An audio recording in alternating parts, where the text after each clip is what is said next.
تو رب سے کہہ ربنا آتنا فی الدنیا حسنۃ وفی الآخرۃ حسنۃ وقنا عذاب النار۔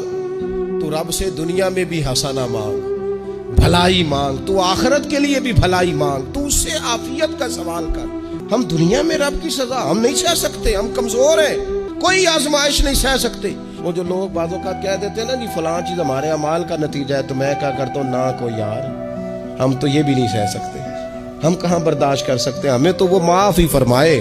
ہم حساب والے ہیں ہی نہیں، ہم تو صرف معافی والے ہیں۔ ہم سے نہ حساب پوچھے، اس نے حساب پوچھا تو پھر تو بڑی مشکل ہو جائے گی۔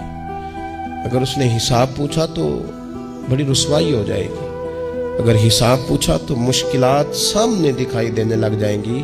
ہم سے تو وہ درگزر والا معاملہ کرے، ہم سے تو وہ کہے جا میں نے محبوب کے صدقے تجھے معاف کیا، جا تیرے لیے رحمت اور بخشش والا فیصلہ کیا۔